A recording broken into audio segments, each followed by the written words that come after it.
According to a 2007 Credit Suisse report, there are about 36 million millionaires worldwide, and although some have amassed their wealth through traditional means like inheriting their fortune, investing in stocks, or real estate, there were some who earned their wealth through some unorthodox means. In this video, we'll be looking at the top 10 genius ways that some people got rich. Make sure you watch the video to the end, as number 1 is without a doubt the craziest thing we've ever seen. Number 10. Scooping dog poop. Before you start cringing, this is exactly what Matthew Osborne did to make his wealth. Doing what any wise person would, Matthew found a niche for himself, and his niche just happened to be cleaning dog waste. He built his website, pooperscooper.com, and used most of the winter season in 1987 to research the demographics of his city and also the pet industry. Time after time again, he practiced how to scoop large quantities of poop fast. According to him, Matthew studied methods by which he could pack up poop in large quantities using different equipment, using a simulated dog waste as his timer. Once he figured out how it worked, he picked up a few customers and sold his idea to them. When they bought it, that's how his business started.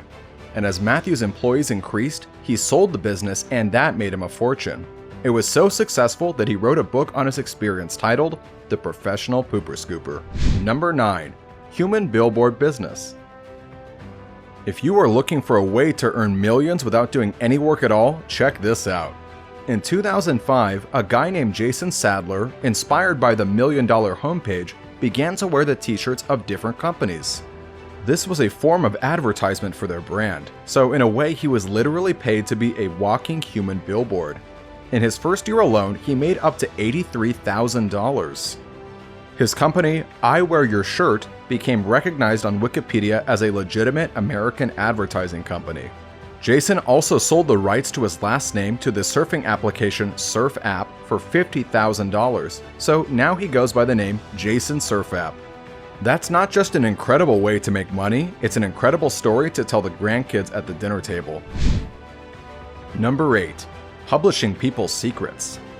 Humans love to gossip. They love being in on the joke, and they would do anything to get a list on people's secrets. It's the whole reason why reality TV exists. Frank Warren noticed this in 2005 and decided to make a business out of it. According to him, secrets are the currency of intimacy. So, he created postsecret.com, where people get to mail in their deepest, darkest secrets. Each Sunday, he would post the top 10 secrets on his website that was totally ad-free. His site has gotten over 200 million visitors over the last few years, and he now receives close to 1,000 postcards every week. Frank has earned millions from this business, and while he is against monetizing his website, he has gained even more money by selling books on this business and also through paid speaking gigs. Number 7. Creating Doggles. Doggles are goggles for dogs. Some time ago, a woman named Roni DeLulo was playing catch with her dog when something that has never happened to her before occurred. The dog couldn't catch. She thought it was the sun that got into her dog's eyes that made him not able to see properly, and so she invented dog-specific goggles, Doggles. Roni was wise enough to secure a patent for it. Immediately, canine ophthalmologists and canine units began using the product. It is reported that Doggles generate an annual income of at least $3 million for Roni.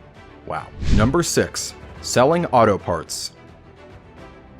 An automobile parts company in New York called Extreme Performance Motorsports, owned by John Kuhn, was one of the biggest auto shops back in the 90s.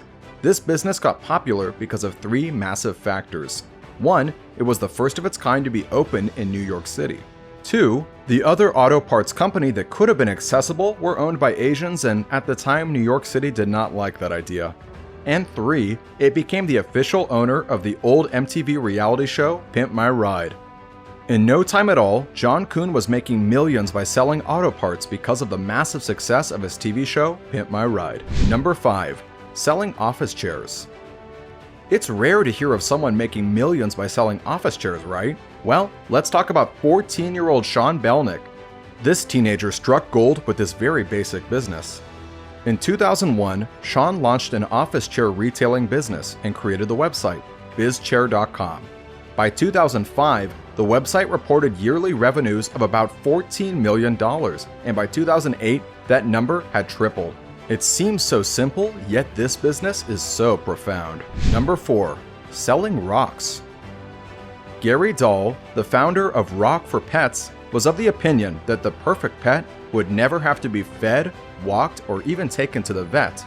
In other words, the perfect pet would never die. So, Gary created the pet rock. Yup, they're just painted rocks.